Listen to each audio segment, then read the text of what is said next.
الحمدللہ کفا وسلام علی عبادہ الذین اصطفیٰ اما بعد۔ محترم ناظرین، پروگرام فضائل رمضان کی اس نشست میں آپ حضرات کا استقبال ہے۔ السلام علیکم ورحمۃ اللہ وبرکاتہ۔ آج کی نشست کا موضوع ہے ماہ رمضان اور تراویح۔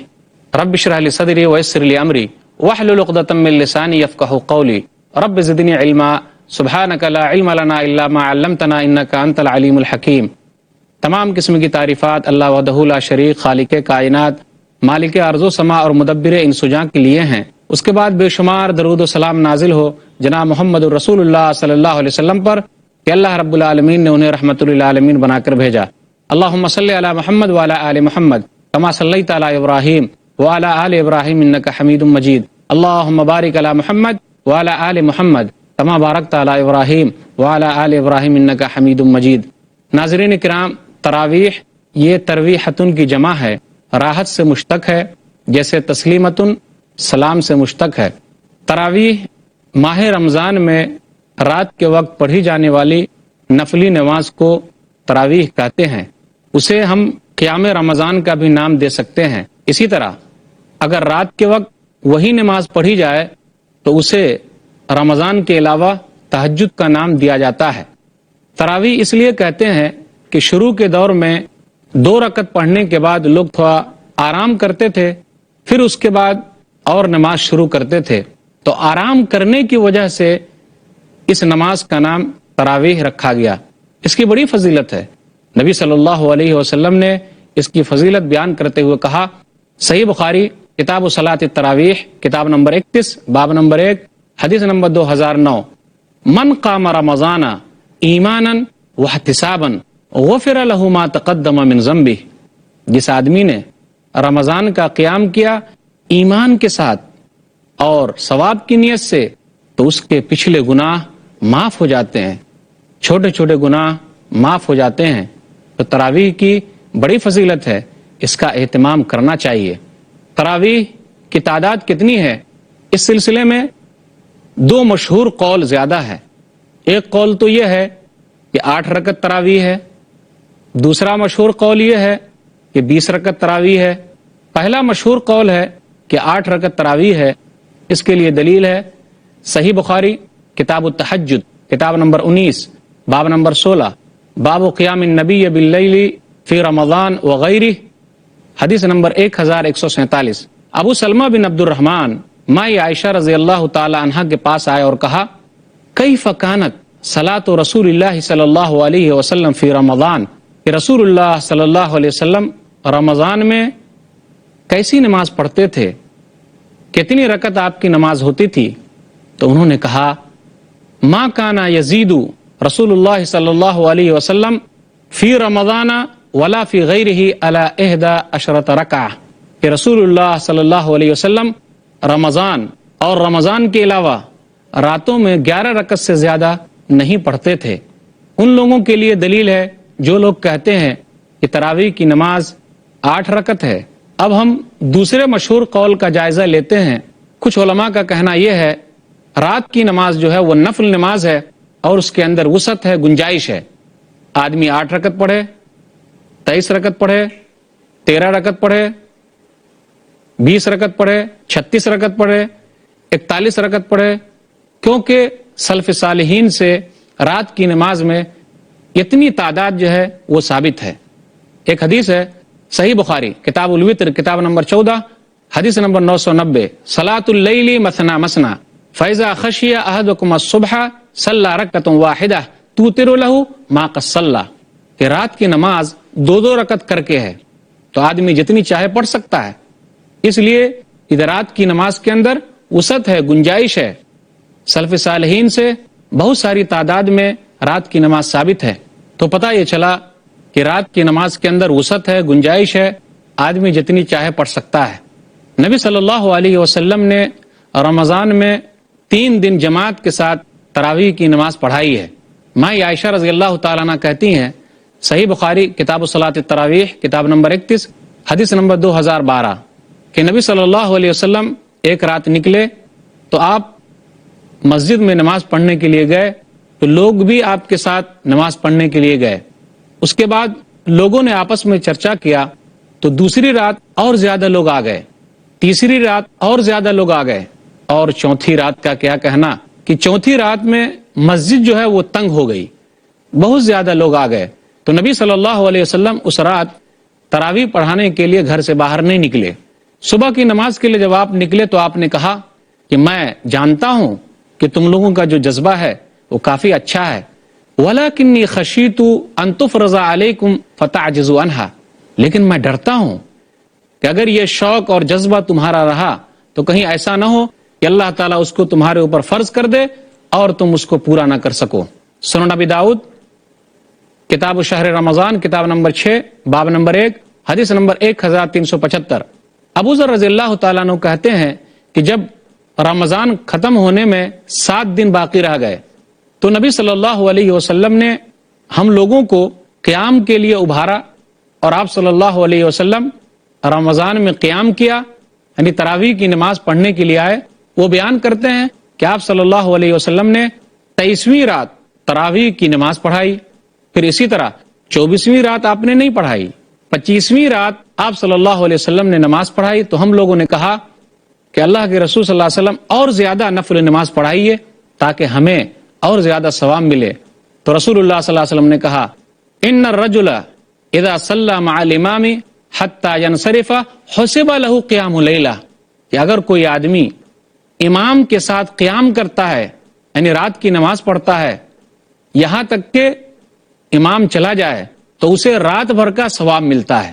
پھر اسی طرح نبی صلی اللہ علیہ وسلم نے 26ویں رات کو لوگوں کو جماعت کے ساتھ نماز نہیں پڑھائی۔ جب 27ویں رات آئی تو راوی کہتے ہیں کہ جب اس طریقے سے چند دن باقی رہ گئے، یعنی 27ویں رات تھی، اس 27ویں رات کو نبی صلی اللہ علیہ وسلم نے کیا کیا، جمع اہلہ ونساءہ والناس، کہ رسول اللہ صلی اللہ علیہ وسلم نے اپنے گھر والوں کو، اپنی عورتوں کو اور لوگوں کو جمع کیا، فقام بنا، اور ہم لوگوں کو رسول اللہ صلی اللہ علیہ وسلم نے نماز پڑھائی، حتی خشینا ان یفوتنا الفلاح، یہاں تک کہ ہمیں ڈر لگ گیا کہیں ایسا نہ ہو کہ سحری چھوٹ جائے۔ پہلی رات جو آپ نے تراویح کی نماز پڑھائی تھی تو 1 ثلث گزرنے کے بعد آپ نے پڑھائی تھی۔ دوسری رات یعنی جو 25ویں رات آپ نے پڑھائی ہے تو آدھی رات گزرنے کے بعد آپ نے تراویح کی نماز پڑھائی ہے۔ پہلی رات یعنی 23ویں رات کو آپ نے 1 ثلث رات گزرنے کے بعد تراویح کی نماز پڑھائی، اور 25ویں تاریخ کو آپ نے آدھی رات گزرنے کے بعد تراویح کی نماز پڑھائی۔ تو نبی صلی اللہ علیہ وسلم سے 3 دن جماعت کے ساتھ تراویح کی نماز پڑھنا ثابت ہے۔ اگر ہم اس حدیث پر غور کرتے ہیں تو ہمیں پتہ چلتا ہے کہ نبی صلی اللہ علیہ وسلم نے جماعت کے ساتھ تراویح کی نماز پڑھائی ہے۔ اس سے یہ بھی پتہ چلتا ہے کہ تراویح آدمی کو مختلف اوقات میں پڑھنی چاہیے، کبھی شروع رات میں پڑھنی چاہیے، تو کبھی بیچ رات میں پڑھنی چاہیے، تو کبھی اخیر رات میں پڑھنی چاہیے، کیونکہ اس کے لیے گنجائش ہے۔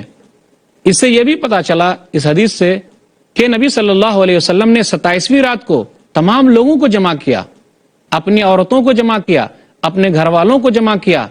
پتہ چلا کہ عورتوں کے لیے بھی تراویح کی نماز ہے، وہ پڑھیں تو انہیں بھی ثواب ملے گا، کیونکہ نبی صلی اللہ علیہ وسلم نے اپنی عورتوں کو اور اپنے گھر والوں کو جمع کیا، اس کے بعد آپ نے 27ویں تاریخ کو تراویح کی نماز پڑھائی۔ اس حدیث سے یہ بھی پتہ چلا کہ جو کوئی بھی آدمی امام کے ساتھ تراویح کی نماز پڑھتا ہے، رات میں قیام کرتا ہے، اور قیام کرنے کے بعد امام جب چلا جاتا ہے اور وہ بھی چلا جاتا ہے تو اسے پوری رات کا ثواب ملتا ہے۔ تو اسے معمولی نہ سمجھے، تراویح کی بڑی اہمیت ہے، آدمی کو چاہیے کہ اس کا اہتمام کرے۔ اب مسئلہ یہ ہے کہ جب نبی صلی اللہ علیہ وسلم نے 3 دن تک تراویح کی نماز پڑھائی ہے، اس کے بعد آپ نے نہیں پڑھائی، تو آج کل جب ہم جماعت کا اہتمام کر رہے ہیں وہ کیا ہے؟ جمہور علماء کا کہنا ہے کہ جماعت کے ساتھ تراویح کی نماز پڑھنا اہم ہے۔ عمر رضی اللہ تعالیٰ عنہ نے جب دیکھا کہ مسجد کے اندر بہت سارے لوگ الگ الگ نماز پڑھ رہے ہیں تو عمر رضی اللہ تعالیٰ عنہ نے تمام لوگوں کو ابی بن کعب کے پیچھے جمع کر دیا۔ اس کا واقعہ ذکر ہے صحیح بخاری کے اندر، صحیح بخاری کتاب صلاۃ التراویح کتاب نمبر 31 حدیث نمبر 2010 کہ عمر رضی اللہ تعالیٰ عنہ نے دیکھا کہ لوگ الگ الگ نماز پڑھ رہے ہیں تو وہ عبد الرحمن عبد القاری کے ساتھ مسجد کے اندر گئے۔ پھر اس کے بعد ان کی خواہش یہ ہوئی کاش کہ ایسا ہوتا کہ لوگ ایک امام کے پیچھے جماعت کے ساتھ تراویح کی نماز ادا کرتے، تو انہوں نے ابی بن کعب رضی اللہ تعالیٰ عنہ کو حکم دیا کہ وہ تمام کے تمام لوگوں کو تراویح کی نماز پڑھائیں۔ دوسری رات پھر جب آپ گئے تو آپ نے دیکھا کہ تمام کے تمام لوگ ایک قاری کے پیچھے نماز پڑھ رہے ہیں، تراویح کی نماز ادا کر رہے ہیں، تو انہوں نے کہا نعم البدعۃ ھذہ، یہ کتنی اچھی بدعت ہے۔ اس سے مراد یہ ہے کوئی سنت کو مردہ کرنا نہیں تھا، بلکہ یہ صرف لفظی طور پر بدعت کا لفظ استعمال ہوا ہے، یعنی یہ اچھا لگ رہا ہے، کتنی اچھی چیز ہے۔ پہلے لوگ الگ الگ پڑھ رہے تھے، اب لوگ جماعت کے ساتھ نماز پڑھ رہے ہیں۔ یاد رکھیے کوئی بھی صحابی کبھی بھی بدعت ایجاد نہیں کرتا۔ محترم ناظرین، عنوان ماہ رمضان اور تراویح، اس پر گفتگو کا سلسلہ جاری رہے گا، انشاءاللہ پھر ملیں گے چھوٹے سے وقفے کے بعد۔ محترم ناظرین، السلام علیکم ورحمۃ اللہ وبرکاتہ۔ دوبارہ آپ کا استقبال ہے پروگرام فضائل رمضان میں۔ عنوان ہے ماہ رمضان اور تراویح۔ نبی صلی اللہ علیہ وسلم نے 27ویں رات کو تمام لوگوں کو جمع کیا، اپنی عورتوں کو جمع کیا، اپنے گھر والوں کو جمع کیا۔ پتا چلا کہ عورتوں کے لیے بھی تراویح کی نماز ہے، وہ پڑھیں تو انہیں بھی ثواب ملے گا، کیونکہ نبی صلی اللہ علیہ وسلم نے اپنی عورتوں کو اور اپنے گھر والوں کو جمع کیا، اس کے بعد آپ نے 27ویں تاریخ کو تراویح کی نماز پڑھائی۔ اس حدیث سے یہ بھی پتا چلا کہ جو کوئی بھی آدمی امام کے ساتھ تراویح کی نماز پڑھتا ہے، رات میں قیام کرتا ہے، اور قیام کرنے کے بعد امام جب چلا جاتا ہے اور وہ بھی چلا جاتا ہے تو اسے پوری رات کا ثواب ملتا ہے، تو اسے معمولی نہ سمجھے۔ تراویح کی بڑی اہمیت ہے، آدمی کو چاہیے کہ اس کا اہتمام کرے۔ اب مسئلہ یہ ہے کہ جب نبی صلی اللہ علیہ وسلم نے 3 دن تک تراویح کی نماز پڑھائی ہے، اس کے بعد آپ نے نہیں پڑھائی، تو آج کل جب ہم جماعت کا اہتمام کر رہے ہیں وہ کیا ہے؟ جمہور علماء کا کہنا ہے کہ جماعت کے ساتھ تراویح کی نماز پڑھنا اہم ہے۔ عمر رضی اللہ تعالیٰ عنہ نے جب دیکھا کہ مسجد کے اندر بہت سارے لوگ الگ الگ نماز پڑھ رہے ہیں، تو عمر رضی اللہ تعالیٰ عنہ نے تمام لوگوں کو ابی بن کعب کے پیچھے جمع کر دیا۔ اس کا واقعہ ذکر ہے صحیح بخاری کے اندر، صحیح بخاری کتاب صلاۃ التراویح کتاب نمبر 31 حدیث نمبر 2010، کہ عمر رضی اللہ تعالیٰ عنہ نے دیکھا کہ لوگ الگ الگ نماز پڑھ رہے ہیں، تو وہ عبد الرحمن عبد القاری کے ساتھ مسجد کے اندر گئے۔ پھر اس کے بعد ان کی خواہش یہ ہوئی کاش کہ ایسا ہوتا کہ لوگ ایک امام کے پیچھے جماعت کے ساتھ تراویح کی نماز ادا کرتے، تو انہوں نے ابی بن کعب رضی اللہ تعالیٰ عنہ کو حکم دیا کہ وہ تمام کے تمام لوگوں کو تراویح کی نماز پڑھائیں۔ دوسری رات پھر جب آپ گئے تو آپ نے دیکھا کہ تمام کے تمام لوگ ایک قاری کے پیچھے نماز پڑھ رہے ہیں، تراویح کی نماز ادا کر رہے ہیں، تو انہوں نے کہا نعم البدعۃ ھذہ، یہ کتنی اچھی بدعت ہے۔ اس سے مراد یہ ہے کوئی سنت کو مردہ کرنا نہیں تھا، بلکہ یہ صرف لفظی طور پر بدعت کا لفظ استعمال ہوا ہے، یعنی یہ اچھا لگ رہا ہے، کتنی اچھی چیز ہے۔ پہلے لوگ الگ الگ پڑھ رہے تھے، اب لوگ جماعت کے ساتھ نماز پڑھ رہے ہیں۔ یاد رکھیے کوئی بھی صحابی کبھی بھی بدعت ایجاد نہیں کرتا۔ اب سوال ایک پیدا یہ ہوتا ہے کہ عمر رضی اللہ تعالی عنہ نے ابی بن کعب کو کتنی رکعت پڑھانے کے لیے کہا؟ موطا امام مالک کے اندر ایک روایت ہے، جلد نمبر 1 صفحہ نمبر 115، کتاب الشہر فی رمضان کتاب نمبر 6 باب نمبر 1۔ انہوں نے ابی بن کعب رضی اللہ تعالیٰ عنہ اور تمیم داری سے کہا کہ لوگوں کو 11 رکعت نماز پڑھائیں۔ موطا امام مالک میں اس کا ذکر ہے، سعید بن یزید نے اس کو نقل کیا ہے۔ تراویح کے مسائل کے تعلق سے ایک بات یہ بھی ہے کہ عورتوں کو بھی چاہیے کہ تراویح کا اہتمام کریں۔ عورتوں کو آدمی تراویح پڑھا سکتا ہے۔ آپ یاد کیجئے کہ مائی عائشہ رضی اللہ تعالی عنہا کو ان کا غلام زکوان تراویح پڑھاتا تھا۔ صحیح بخاری کتاب الاذان کتاب نمبر 10 باب نمبر 54 باب امامت العبد والمولا، وكانت عائشة تؤمها عبدها زکوان من المصحف، کہ مائی عائشہ رضی اللہ تعالی عنہا کو ان کا غلام زکوان جو ہے قرآن میں دیکھ کر تراویح پڑھاتا تھا۔ تو اس سے یہ بھی پتا چلتا ہے قرآن دیکھ کر بھی آدمی تراویح پڑھا سکتا ہے۔ تراویح کے سلسلے میں ایک بات یہ بھی ہے کہ آدمی کو چاہیے کہ اچھی آواز والا قاری ڈھونڈ کر لائے۔ اس کو پیسے بھی دیے جا سکتے ہیں، لیکن اس کا مطلب یہ نہیں کہ وہ خود آدمی طے کرے کہ مجھے اتنا ملنا چاہیے، بالکل نہیں۔ یہ تو اللہ کا کلام ہے، اسے بیچا نہیں جا سکتا، اس کے ذریعے کمائی نہیں کی جا سکتی۔ نبی صلی اللہ علیہ وسلم نے اس سے منع کیا ہے۔ مسند احمد جلد نمبر 3 صفحہ نمبر 428، نبی صلی اللہ علیہ وسلم نے کہا اقرأوا القرآن، قرآن پڑھو، ولا تغلو فیہ، اس میں غلو نہ کرو، ولا تجفوا عنہ، اور اسے مت چھوڑو، ولا تأکلوا بہ، اور قرآن کے ذریعے مت کماؤ، ولا تستکثروا بہ، اور قرآن کو اپنی کمائی کا ذریعہ نہ بناؤ۔ صحیح بخاری کتاب الطب کتاب نمبر 76 حدیث نمبر 5737۔ چند صحابی جو ہیں وہ کہیں گئے، وہاں پر ایک قبیلے کا سردار تھا، اس کو بچھو نے ڈنک مار دیا، تو ایک آدمی نے سورہ فاتحہ پڑھ کر اسے پھونکا تو وہ آدمی صحیح ہو گیا، تو اس کے بدلے ان لوگوں کو بہت ساری بکریاں ملی۔ اب صحابہ کے درمیان اختلاف ہو گیا کہ بکریاں ہم لیں کہ نہ لیں۔ لوگوں نے کہا کہ مدینہ جائیں گے تو نبی صلی اللہ علیہ وسلم سے پوچھیں گے۔ مدینہ آئے تو ان لوگوں نے نبی صلی اللہ علیہ وسلم سے پوچھا تو نبی صلی اللہ علیہ وسلم نے کہا ان احق ما اخذتم علیہ اجرا کتاب اللہ، یہ بہترین بدلہ، بہترین اجر تو وہ ہے جو اللہ کی کتاب سے حاصل کیا جائے۔ اور نبی صلی اللہ علیہ وسلم نے کہا کہ میرا بھی حصہ لگانا، یعنی مجھے بھی دینا۔ تو اس سے یہ پتہ چلتا ہے کہ اگر کوئی آدمی ہمیں اپنا محنتانہ دے دے، قرآن پڑھانے کا اجر دے دے، کچھ پیسے دے دے، تو اسے لے لینے میں کوئی حرج نہیں ہے، لیکن اسے فکس کرنا، متعین کرنا، یہ اچھی بات نہیں ہے۔ تراویح کے تعلق سے یہ بھی ہے کہ قرات جو ہے وہ آرام کے ساتھ ہونی چاہیے، بہترین آواز میں قاری جو ہے وہ قرآن کو پڑھائے، کیونکہ اللہ نے کہا سورہ مزمل آیت نمبر 4 ورتل القرآن ترتیلا، ترتیل میں اچھی آواز کے ساتھ قرآن کو پڑھا جائے، ٹھہر ٹھہر کر پڑھا جائے، یہی اہم چیز ہے۔ نبی صلی اللہ علیہ وسلم کی جب تراویح کا ذکر ہوتا ہے تو مائی عائشہ رضی اللہ تعالیٰ عنہ تعریف کرتے ہوئے کہتی ہیں، صحیح بخاری کتاب التہجد کتاب نمبر 19 باب نمبر 16 حدیث نمبر 1147 کہ رسول اللہ صلی اللہ علیہ وسلم 4 رکعت نماز پڑھتے، اس کی اچھائی کا اور اس کی طوالت کا مت پوچھو۔ پھر 4 رکعت پڑھتے، کتنی اچھی پڑھتے اور کتنی لمبی پڑھتے مت پوچھو۔ اسی طرح سلف صالحین سے یہ بھی ثابت ہے کہ وہ جب رات کی نماز کے لیے کھڑے ہوتے تو 300 آیات تک پڑھ جاتے۔ کتنے لوگوں سے یہ بھی ثابت ہے کہ جب قرآن پڑھانے والا قرآن پڑھاتا تب وہ لوگ تھک جاتے تو کسی چیز پر ٹیکا لگا لیتے۔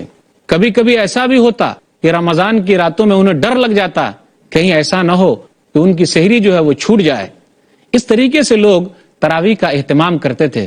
جو لوگ یہ کہتے ہیں کہ تراویح میں پورا قرآن ختم ہونا چاہیے، اس سلسلے میں علامہ ابن باز رحمہ اللہ اپنی کتاب صلاۃ اللیل والتراویح میں کہتے ہیں کہ اس سلسلے میں وسعت ہے، میرے پاس کوئی دلیل نہیں ہے کہ میں یہ کہوں کہ ختم نہیں ہونا چاہیے یا میں یہ کہوں ختم ہونا چاہیے، لیکن کچھ علماء کا کہنا ہے کہ قرآن کا ختم ہونا بہتر ہے، لیکن تمام چیز سے بہتر یہ ہے کہ قرآن کو ترتیل کے ساتھ، خشوع و خضوع کے ساتھ پڑھا جائے، کیونکہ اللہ نے کہا ورتل القرآن ترتیلا، سورہ مزمل آیت نمبر 4 کہ قرآن کو ترتیل کے ساتھ پڑھو، گرچہ پورا قرآن ختم ہو یا نہ ہو۔ افسوس کی بات ہے کہ بہت سارے پڑھانے والے یعلمون تعلمون کے ساتھ پورا قرآن ختم کرنے کے چکر میں لگے رہتے ہیں، جبکہ ہونا تو یہ چاہیے تھا کہ وہ سکون کے ساتھ تراویح کی نماز پڑھاتے۔ کچھ لوگ ایسے بھی ہیں جب تراویح کے لیے قاری صاحب کھڑے ہوتے ہیں تو کچھ لوگ قرآن لے کر دیکھنے لگتے ہیں۔ علامہ ابن باز رحمہ اللہ کہتے ہیں اپنی کتاب صلاۃ اللیل والتراویح کے اندر کہ اس طریقے سے سنت پر عمل نہیں ہوتا، نماز کے اندر خشوع و خضوع نہیں رہتا، کیونکہ آدمی تو ورق دیکھنے ہی میں لگا رہتا ہے، وہ ادھر ادھر پلٹتے رہتا ہے، تو کس طریقے سے وہ خشوع و خضوع کے ساتھ، اطمینان کے ساتھ، سکون کے ساتھ نماز پڑھ سکے گا؟ ہاں، اگر کچھ آدمی ہو جو لقمہ دینے کے لیے قرآن دیکھ رہے ہوں، کوئی حرج کی بات نہیں ہے۔ بہت سارے لوگ ایسے ہیں، تراویح کا اہتمام کرنے والے ایسے ہیں جو صرف ایک رات میں پورا قرآن ختم کر دیتے ہیں، جس کو شبینہ کہا جاتا ہے۔ اسلام کے اندر اس کا کوئی تصور نہیں ہے۔ ماں عائشہ رضی اللہ تعالیٰ عنہ کہتی ہیں، صحیح مسلم کتاب صلاۃ المسافرین کتاب نمبر 6 حدیث نمبر 746، میں نہیں جانتی کہ نبی صلی اللہ علیہ وسلم نے ایک رات کے اندر پورا قرآن ختم کیا ہے۔ سلف صالحین کس طریقے سے پڑھا کرتے تھے، 3 دن میں ختم کرتے، کوئی 7 دن میں ختم کرتا، کوئی 1 مہینے میں ختم کرتا۔ تو ایک رات صرف تراویح کا اہتمام کرنا یہ کہاں کی عقل مندی ہے؟ اب میں چند باتیں وطر کے تعلق سے آپ کے سامنے رکھنا چاہتا ہوں، کیونکہ مائی عائشہ کی جو وہ حدیث ہے 11 رکعت والی، اس کے اندر وہی ہے ثم یصلی ثلاثا، پھر رسول اللہ صلی اللہ علیہ وسلم نے 3 رکعت نماز پڑھی۔ صحیح بخاری کتاب التہجد کتاب نمبر 19 باب نمبر 16 حدیث نمبر 1147۔ وطر کے اندر بھی وسعت ہے، آدمی 3 رکعت پڑھے، 5 رکعت پڑھے، 9 رکعت پڑھے، 1 رکعت بھی پڑھے۔ کچھ لوگ کہتے ہیں کہ 1 رکعت وطر ثابت نہیں ہے، تو ایسی بات نہیں، حدیث کے اندر اس کا ذکر ہے۔ سنن ابی داؤد کتاب الوطر کتاب نمبر 8 حدیث نمبر 1422 کہ نبی صلی اللہ علیہ وسلم نے ارشاد فرمایا الوطر حق علی کل مسلم، کہ ہر مسلمان کے لیے ہے کہ وہ وطر کی نماز پڑھے۔ فمن احب ان یوتر بخمس فلیفعل، کوئی 5 رکعت پڑھنا چاہتا ہے تو پڑھے ایک سلام کے ساتھ۔ ومن احب ان یوتر بثلاث فلیفعل، اور اگر کوئی 3 رکعت پڑھنا چاہتا ہے تو پڑھے۔ ومن احب ان یوتر بواحدۃ، اگر کوئی 1 رکعت پڑھنا چاہتا ہے فلیفعل، تو چاہیے کہ وہ پڑھے۔ تو نبی صلی اللہ علیہ وسلم سے وطر اس طریقے سے ثابت ہے۔ وطر میں دعائے قنوت نبی صلی اللہ علیہ وسلم نے سکھائی ہے۔ وہ کیا؟ حسن بن علی رضی اللہ تعالیٰ عنہ کہتے ہیں کہ نبی صلی اللہ علیہ وسلم نے مجھے دعائے قنوت سکھائی۔ سنن ابی داؤد کتاب الوطر کتاب نمبر 8 حدیث نمبر 1425۔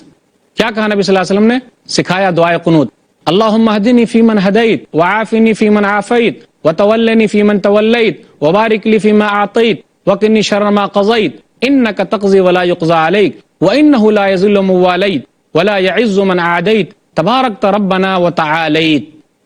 نبی صلی اللہ علیہ وسلم نے دعائے قنوت اس طریقے سے سکھائی ہے۔ وطر کے اندر آدمی دعا مانگنا چاہے تو رکوع سے پہلے بھی مانگ سکتا ہے، رکوع کے بعد بھی مانگ سکتا ہے۔ وطر کے بعد جب وطر کی نماز ختم ہو جائے تو آدمی کو چاہیے کہ سبحان الملک القدوس پڑھے۔ اس کا بھی تذکرہ موجود ہے سنن ابی داؤد کتاب الوطر کتاب نمبر 8 حدیث نمبر 1430 کہ اللہ کی ذات پاک ہے۔ تو یہ چند باتیں تھیں جو میں نے ماہ رمضان اور تراویح کے تعلق سے کہی۔ وہ یہ کہ تراویح کی نماز نفلی نماز ہے، اس کی بڑی فضیلت ہے، آدمی کو ثواب حاصل کرنا چاہیے۔ اور رات کی نماز ہے، اس کے اندر وسعت ہے، آدمی کو چاہیے کہ ایسے قاری کا انتظام کرے جو اچھی آواز والا ہو۔ آدمی کو چاہیے کہ تراویح کی نماز کے دوران آرام کے ساتھ نماز کا اہتمام کرے۔ اسی طرح میں نے وطر کے تعلق سے یہ بھی کہا آدمی کو چاہیے کہ وطر کا اہتمام کرے، 3 رکعت بھی ہے، 5 رکعت بھی ہے، 1 رکعت بھی ہے۔ دعائے قنوت پہلے بھی پڑھ سکتے ہیں، بعد میں بھی پڑھ سکتے ہیں۔ علماء نے کہا قنوت نازلہ رکوع کے بعد پڑھی جائے، پھر اس کے بعد سبحان الملک القدوس پڑھنا چاہیے۔ تو یہ چند باتیں تھیں تراویح کے تعلق سے جو میں نے آپ کے سامنے رکھی۔ اللہ تعالیٰ سے دعا ہے کہ اللہ تعالیٰ ہم لوگوں کو تراویح کے اہتمام کی توفیق دے، آمین۔ وآخر دعوانا الحمدللہ رب العالمین وصلی اللہ علی نبینا محمد وآلہ وصحبہ اجمعین۔ والسلام علیکم ورحمۃ اللہ وبرکاتہ۔